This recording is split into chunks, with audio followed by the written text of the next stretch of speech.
Chapter 18. Giving Counsels. Xiahou directs a great victory. Braving battlefield. Xiahou Dun loses an eye. Xiahou, as he had guessed the enemy's intention, had also devised a counter-move. So he went to his chief and said, "I saw Cao Cao very carefully reconnoitering round about the city. He certainly noticed that the southeast corner of the wall had been lately restored with mud bricks of a different kind, and that the fencing barrier is badly out of repair. He will try to effect an entrance there. Wherefore he is making a feint attack at the opposite point. He is piling up straw and making ostentatious preparations whereby to cajole us into withdrawing from the real point of attack to defend the northwest. His troops will scale the walls in the darkness and try to enter at the southeast." "Supposing your surmise correct, what do you advise?" asked Zhang Shu. "The counter-move is plain. You issue an order for our best and bravest soldiers to fill their bellies, to take only the lightest outfit and conceal themselves in the houses near the southeast corner. Then disguise the townspeople as soldiers and send them to pretend to defend the northwest. Tonight we will let the enemy climb up the walls and enter the city, and, once they are fairly within, give the signal, and the concealed soldiers will rush out upon them. We may even capture Cao Cao himself." The stratagem was decided upon. Soon the scouts told Cao Cao, "The defenders of the city have moved to the northwest where noisy preparations for defense are going on. The opposite corner is left undefended." "They have fallen into my trap," said Cao Cao gleefully. He ordered his troops to prepare shovels and hooks and all the gear needed for scaling walls, and all day they kept up the attack on the northwest angle. But at the second watch they dispatched the veterans to the opposite corner, where they climbed the wall, broke up the fencing barrier, and got into the city apparently without disturbing any of the guards. There was no sign of life anywhere as they entered. But just as they were leaving the wall, suddenly a bomb exploded, and they found themselves in an ambush. They turned to retire, but Zhang Shu immediately fell on the rear and began a slaughter. Cao Cao's troops were totally defeated and fled out of the gate into the country. Zhang Shu kept up the pursuit till daybreak, when he retired into the city again. Cao Cao then rallied his army and mustered his soldiers. He had lost 50,000 and much baggage, while two of his generals, Lu Qian and Yu Jin, were wounded. Cao Cao being thus worsted, Xiahou advised Zhang Shu to ride off to Liu Bei to cut off Cao Cao's retreat so that he might be utterly destroyed. Liu Bei was preparing an army for this purpose when a scout came to say that Sun Quan had encamped in the river at Huku. Kuai Liang said, "This move of Sun Quan in the river is part of Cao Cao's strategy, and there will be never-ending regret if Cao Cao is allowed to escape. An immediate expedition is necessary." Wherefore Liu Bei moved out with his army to Anzhong to block Cao Cao, leaving Huang Zu to hold Jingzhou's points of vantage. Zhang Shu, having been informed of the movement of Liu Bei, went with Xiahou to smite Cao Cao on the rear. In the meantime, Cao Cao's army, marching very leisurely, had arrived at Xiangyang. Walking one day beside River Yu, he suddenly uttered a great cry, and when his officers asked the reason thereof, he replied, "I remembered that here, only a year ago, I lost my great general, Dian Wei. Is that not a reason to grieve?" Thereupon, Cao Cao gave orders to halt, while he should make a great sacrifice and mourn for his lost leader. At the ceremony he himself burned incense and wailed and prostrated himself. The army was much affected by his devotion. After the sacrifices to the lost hero, he sacrificed to the names of his nephew Cao Amin and his eldest son Cao Ang, both of whom had died at the same time. He also sacrificed to his lost soldiers and even to his Dawan steed, which had been killed by an arrow. Next day Xun Yu wrote to tell Cao Cao that Liu Bei had gone to help Zhang Shu and was camped at Anzhong, thereby cutting his road of retreat. Cao Cao replied to the letter saying, "I have been marching only a short distance each day, and of course knew of the pursuit. But my plans are laid, and as I am near Anzhong, my enemy will be broken. You need not have any fears." Then Cao Cao hastened his march till he came near where Liu Bei had taken position. Zhang Shu still shortened the distance. Cao Cao ordered his men during the night to open a secret way through a pass, where he laid an ambush. With the first light of dawn, Liu Bei and Zhang Shu met. As Cao Cao's force looked small, they thought he had retired, so they boldly advanced into the pass to smite him. Then the ambush was opened, and both the attackers' forces were cut up. The fighting ended. Cao Cao's soldiers went outside the pass and encamped. The two leaders on the other side restored order among their beaten troops, and then held a conference. "How could we have foreseen such a wicked ruse?" said Liu Bei. "Let us try again," said Zhang Shu. Wherefore they joined forces at Anzhong. But Guan Yu discovered through his spies that Yuan Shao was preparing an attack on capital Xuchang, so he at once wrote to Cao Cao who, much disturbed by this news, set out homeward right away. When Zhang Shu heard this through his scouts, he wished to follow the retreating army. Xiahou opposed it and said, "It will lead to a defeat." However, Liu Bei said, "It is wrong to lose such a chance," and so finally, pursuit was decided upon. They had not marched more than 4 miles before they came upon Cao Cao's rearguard, who fought with great vigor and bravery, so that the pursuers were beaten off and went home discomfited. Zhang Shu said to Xiahou, "This defeat comes from my not following your advice." "Now set your army in order and pursue," said Xiahou. "But we have just suffered defeat," cried both leaders. "Do you now counsel pursuit?" "Yes, and the result will be a great victory if you go now." "I will venture my head on that," said Xiahou. Zhang Shu had confidence, but Liu Bei was afraid and would not accompany him. So one army only started in pursuit. However, this was enough. Cao Cao's rearguard was thoroughly routed and abandoned their wagons and their baggage in their hasty flight. Zhang Shu pursued, but suddenly a troop came out from the shelter of some hills and checked him. Fearful to try further, he hastened back to Anzhong. The other general, Liu Bei, asked the advisor to explain his apparent inconsistency, saying, "When our veteran and brave soldiers were going to pursue those who retreated, you said our men would lose the day, and when defeated men pursued the victors, you foretold victory. You were right in both cases, but we wish you would enlighten us. It is easy to explain.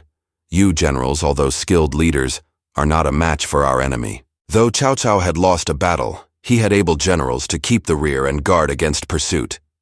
"Our soldiers are good, but not a match for them." That is how I knew. For as much as Cao Cao's hurried retreat was due to trouble in the capital, and he had beaten off our attack, I knew he would retire at his utmost speed and not take his usual precautions. I ventured to take advantage of his laxity. Liu Bei and Zhang Shu could not but affirm his complete understanding of the conditions. On the advice of Xiahou, then Liu Bei returned to Jingzhou, while Zhang Shu took up his position at Xiangyang so that each strengthened the other, as the lips protect the teeth from cold. When Cao Cao, during his retreat, heard that his army was being pursued, he hastily turned back to support the rearguard. Then he saw the pursuing army draw off. The soldiers of the beaten rearguard said, "Had it not been for the troops that came out of the hills, we should all have been lost." "What troops?" asked Cao Cao in surprise. The leader of the troops then advanced, slung his spear, and dismounting made a low obeisance. He was Li Tong, imperial commander, from Jiangxia. Cao Cao asked him why he had come. Li Tong replied, "I was in command at Runan when I heard of the struggle going on, so I came to lend you any help I could." To show his gratitude, Cao Cao conferred upon Li Tong the title Lord who renders high services, and confirmed him in his command as the defense of Runan against Liu Bei and Zhang Shu. Then Li Tong expressed his thanks and took his leave. On his return to the capital, Cao Cao presented a memorial on the good services rendered by Sun Quan, and the emperor made him Lord of Wu with the title General who destroys rebels. The messenger bearing the decree bore also the order to repress Liu Bei. Cao Cao went to his palace and there received the ceremonial calls of congratulation. These finished, Guan Yu asked, saying, "You, sir, marched very leisurely to Anzhong.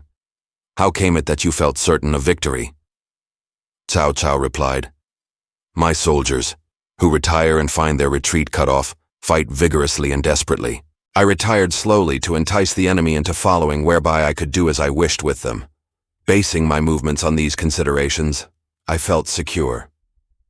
Guan Yu bowed his head in admiration. When Guojia entered, Cao Cao said, "Why so late, sir?" The visitor drew a letter from his sleeve, saying to his master, "Yuan Shao sends this expressing he desires to send an army to attack Gongsun Zan, and wishes you to lend provisions and troops. I heard Yuan Shao was going to attack Xuchang.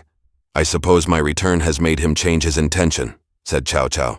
Then he opened the letter and read it. It was couched in very arrogant terms. Yuan Shao is so exceedingly rude that I will attack him, said Cao Cao. Only I think I am not quite strong enough. What should be done? Guojia said, My lord, you know well who lost and why in the conflict between Liu Bei, the supreme ancestor, and Xiang Yu, his rival. The former won only by superior wisdom. Xiang Yu was the stronger, but in the end, he was overcome. Your rival has 10 weak points, whereas you have 10 strong ones, and though his army is large, it is not terrible. Then Guojia continued, Yuan Shao is overmuch devoted to ceremony and deportment. While you are sympathetic and natural, this is an excellence in conduct. He is antagonistic and drives. You are conciliatory and lead, so you have the advantage of popular approval. For many years, the government has been lax, and he makes it more so. You strive vigorously after efficiency. This is the excellence of able administration. He is outwardly liberal but grudging at heart, and too given to nepotism. You appear exacting, but you understand and use people after their ability. This is the advantage of correct appreciation. He is a visionary, but lacking in decision. You are a man of prompt decision and direct action. This is an advantage in policy. He loves to gather about him people of renown. You treat people as you find them regardless of their reputation. This is where you excel in moral virtue. He is compassionate to those at hand, but careless about those out of sight. Your care is all-embracing. This is where you excel in humanity. He lends a ready ear to calumny and is misled. You may be flooded with evil counsel, but you preserve independence. This is where you excel in perspicacity. His sense of right and wrong is confused. Your appreciation is accurate and clear. This is where you excel in administrative capacity. He loves the make-believe force, but is ignorant of military essentials. You would overcome with far inferior numbers, as you possess military genius. This is where you excel in war. With your 10 superiorities, you will have no difficulty in overcoming Yuan Shao. How can I be worth as much as you say? Said Cao Cao, smiling. What Guojia has said about the 10 points in your favor agrees exactly with what I think, said Xun Yu. Yuan Shao's army is not formidable in spite of its size. The real and dangerous enemy is Liu Bei, said Guojia. When Yuan Shao has gone north to destroy Gongsun Zan, we ought to sweep away Liu Bei and so clear away our danger from that side, for if this is not done, our attack on Yuan Shao will be the signal for an attempt on the capital. That would be most serious. Cao Cao saw things in the same light as his advisors and began to discuss plans for an attack on Liu Bei. Xun Yu was of opinion that they should first secure the fidelity and aid of Liu Bei. So letters were written, and they waited his assurance before moving a soldier. Then, in order to reassure Yuan Shao, his emissary was treated with great kindness, and a memorial presented to the emperor asking extra honors for him. Yuan Shao was made imperial protector of the 4 northern regions, Jizhou, Qingzhou, Yuzhou, and Bingzhou. With all this, a private letter was written by Cao Cao urging upon him to attack Gongsun Zan and promising assistance. So Yuan Shao's army started. In the meantime, the 2 Chen Deng and Chen Gui were playing their game. At every feast and gathering in Suzhou, they uttered the most fulsome praises of Liu Bei. Chen Gong was greatly displeased and took an opportunity to talk about them to his master. They flatter you to your face, but what is in their hearts? You ought to be most carefully on your guard. Hold your tongue, was the angry reply. You are simply slandering them without the slightest excuse. You want to harm good people. No ears for loyal words, said Chen Gong, as he went away sad at heart, and we shall suffer. He thought seriously of abandoning Liu Bei, but that would be too painful a wrench. Beside, he feared people would laugh at him. So the days passed sorrowfully for him. One day, with a few horsemen, he rode out to the country near Xiaopei to hunt. On the high road, he saw a messenger galloping along in hot haste and began to wonder what it might mean. He left the hunt, rode across country, and intercepted the rider. "Where are you from? Who sent you?" asked Chen Gong. The messenger made no reply, for he knew to what party his captors belonged. But they searched him and found a letter, the secret reply to Cao Cao's letter from Liu Bei. The messenger and the letter were both taken straight to Liu Bu. Liu Bu questioned the man, who said, "The Prime Minister sent me to bear a letter to Imperial Protector Liu Bei. I was now taking back the reply. I know nothing more, and I am ignorant of the contents of the letters." So Liu Bu tore it open and read, "I have received your commands concerning the destruction of Liu Bu, and dare I for a moment venture to disregard them? But my force is weak, and I must act with extreme circumspection. If you move your main body, then I will hasten forward, and in the meantime my army shall be got ready and weapons prepared. I await your command." Liu Bu was really alarmed. "The wretches," cried he, "to dare to act thus!" The unhappy messenger was put to death and countermoves planned. Chen Gong and Zhang Ba went to enlist the help of the Taishan Mountains bandits, Sun Quan, Wu Dun, Yin Li, and Chang Xi, so that they would take Yanzhou in the east of Huashang Mountains. Gao Shun and Zhang Liao went to attack Liu Bei and Xiaopei. Song Shen and Wei Shu went west to attack Runan and Yingchuan. And Liu Bu took command of a large body of troops ready to afford help wherever needed. The departure of the army under Gao Shun against Xiaopei was reported to Liu Bei, who assembled his officers at a council. Sun Chen advised sending a message to the capital to inform Cao Cao of their danger. In response to the chief's call, Jian Yang, a fellow townsman of Liu Bei, offered to take the message. Up to that moment, Jian Yang had served as a secretary. So, a letter was written, and Jian Yang set out at once on his journey. Then preparations were made for defense, Liu Bei commanding at the south gate, Sun Qian at the north gate, Guan Yu at the west gate, and Zhang Fei at the east gate. Mi Zhu and his brother Mi Fang commanded the family guard in the center. The two Mis were put in command of the house guard because they were Liu Bei's brothers-in-law. Liu Bei had taken a sister of Mi Zhu as a second wife, hence they were suitable men to guard the family. In due course, Gao Shun came to the south gate. Liu Bei ascended the tower and said, "I have no quarrel with your master. Why do you come here with an army? You have plotted with Cao Cao to injure my master, as we know now. Why should I not bind you?" So saying, Gao Shun gave the signal to attack. But Liu Bei did not go out to repulse Gao Shun.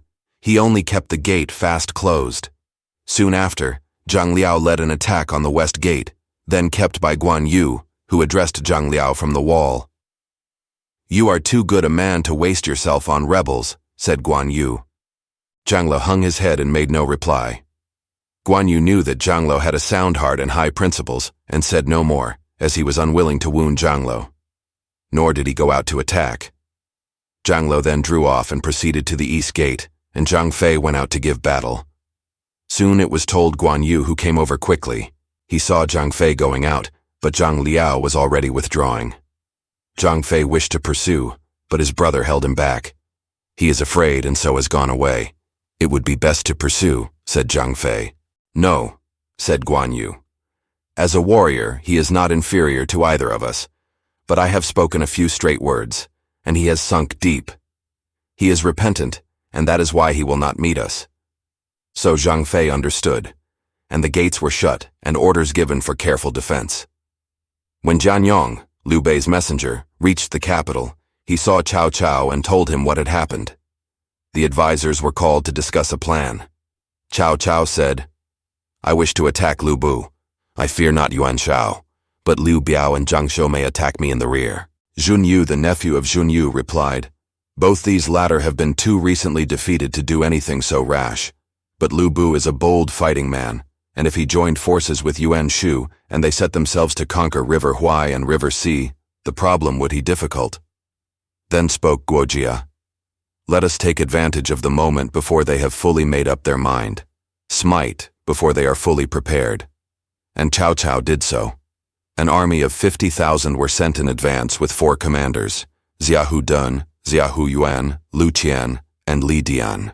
Cao Cao commanded the center army, which marched by divisions, and Jian Yang brought up the rear. Soon the scouts informed Gao Shun. He sent flying messengers to Liu Bu, who detached 200 horse with Ho Cheng, Cao Xing, and He Meng to assist him. Gao Shun posted this reinforcement and his army about 10 miles from Xiaopei to meet Cao Cao's army. Liu Bu and the main army also followed close.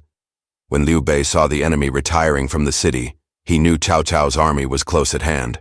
So, making arrangements for guarding the city within, he and his two brothers marched their troops out of the city and made a camp that they might be ready to assist. Now the division of Cao Cao's army under Xiahou Dun, having marched out in advance, first came into touch with Gao Shun. Xiahou Dun at once rode out with spear set and offered a challenge. It was accepted and the two leaders fought 100 bouts. Then Gao Shun began to weaken and had to turn back. He rode round to the rear of his array. Xiahou Dun was not the man to quail, so he followed right into the enemy's country. Then Cao Xing, one of Liu Bu's generals, secretly strung his bow, fitted an arrow, and when Xiahou Dun had come quite near, shot at him. The arrow hit Xiahou Dun full in the left eye. He shrieked, and putting up his head, pulled out the arrow, and with it the eye. "Essence of my father, blood of my mother, I cannot throw this away," cried Xiahou Dun, and he put the eye into his mouth and swallowed it. Then, resuming his firm grip of his spear, Xiahou Dun went after this new enemy. There was no escape for Cao Xing. He was overtaken and fell with a fatal spear wound full in the face. Both sides were stricken dumb with amazement. Having thus slain the man who had wounded him, Xiahou Dun rode back toward his own side. Gao Shun went in pursuit, and waving on his army, attacked so vigorously that he won the day. Xiahou Yuan defended for his elder brother as they fled. Lu Qian and Li Dian led various divisions back to Jibei and made a camp. Gao Shun, having scored this victory, returned to attack Liu Bei, and as Liu Bu opportunely arrived with Zhang Liao, these three arranged their forces so that each attacked one of the brothers. The fate of Liu Bei will be told in the next chapter. Thanks for watching. Please like the video and subscribe to the channel for more excellent content.